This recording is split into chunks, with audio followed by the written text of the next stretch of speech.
वफाकी हुकूमत और पीपल्स पार्टी में तो बातचीत तय हो गई है, लेकिन सिंध में अभी भी धरने जारी हैं। तो आप समझते हैं कि सीसीआई का जो मामला है उसमें ये बाज़ाब्ता तौर पर कोई नोटिफिकेशन आएगा और ये नहरों का मामला जो है खत्म हो जाएगा?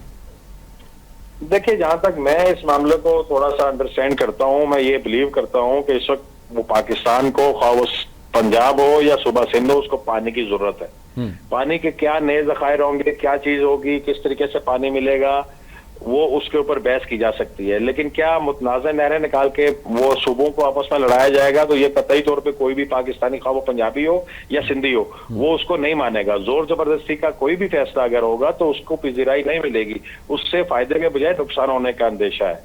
वफाकी हुकूमत ने और सिंध की हुकूमत ने कल जिस तरीके से ऐलान किया है, और इससे पहले बैकडोर मीटिंग्स भी जो होती रही हैं, वो एक दानिशमंदाना इकदाम है। मसाइल को बैठ के हल करना चाहिए। कितने अरसे के बाद जो है, इस इशू के बाद, इस एहतजाज के बाद सीसीआई की मीटिंग जो है वो कॉल हुई है।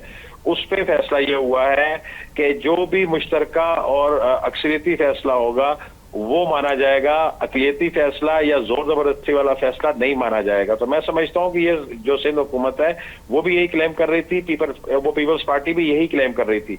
लेकिन अब असल मसला ये है कि सिंध के अंदर सिर्फ पीपल्स पार्टी तो एहतजाज नहीं कर रही, पीपल्स पार्टी के मुखालफिन भी एहतजाज कर रहे हैं। बल्कि पीपल्स पार्टी के मुखालफिन के अलावा वकला बरादरी भी एहतजाज कर रही है, जिनका बज़ाहिर सियासत से कोई ताल्लुक नहीं है।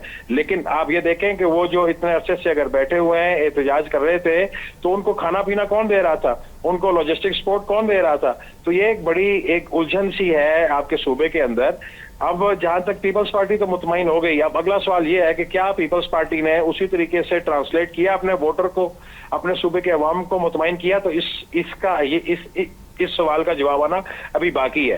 रही बात कौमपरस्तों की, तो कौमपरस्त कभी भी नहीं चाहेंगे उनका, मैं जाती तौर पर यह समझता हूं कि उनका मसला पानी नहीं है, उनका मसला पीपल्स पार्टी को डिस्टेबलाइज करना है, पीपल्स पार्टी को कमजोर करना है सूबे में।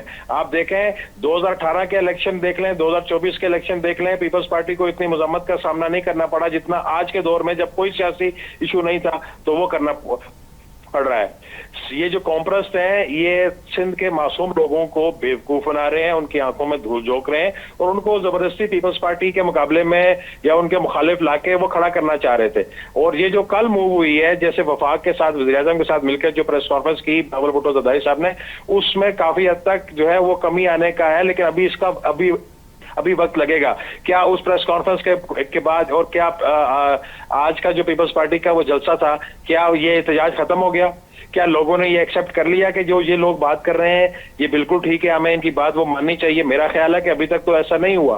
अब अगर जो सीसीआई का इजलास होता है उसमें ये बात टेकअप होती है और एक इजलास में फैसला नहीं होता, फिर दूसरा इजलास 1 महीने बाद अगर होता है या 2 महीने बाद होता है, और ये चीज अगर आगे चली जाती है, तो क्या ये एहतजाज जारी रहेगा?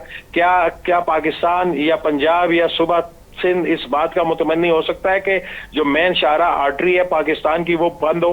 क्या ये मुमकिन है कि जो बंदरगाह से चीजें पूरे मुल्क में जा रही हैं वो रुक जाए? क्या ये मुमकिन है कि सारे ट्रक, जो माल बरदार गाड़ियां वहां खड़ी हैं, लोगों को जो परेशानी हो रही है वो बर्दाश्त वो की जाए? मेरा नहीं ख्याल कि ये किसी के भी वो फायदे में है, किसी भी सूबे के ये फायदे में नहीं है। मामलात और मसाइल जो भी होते हैं वो बातचीत से हल होते हैं, और इस वक्त पीपल्स पार्टी अपनी सरतोड़ कोशिश कर रही है कि इस मामले को डिफ्यूज किया जाए, और वफाक को कायल किया है उसने, वफाक से एक फैसला करवाया है उन्होंने, वो फैसला कोई इतना आसान फैसला नहीं था, लेकिन इसके बावजूद अगर वो हुआ है तो इट्स मीन के संजीदगी से इस मामले के ऊपर बातचीत शुरू हो गई है। अब आगे इसका क्या मुश्तरका फैसला निकलता है, इसके लिए वक्त चाहिए होगा।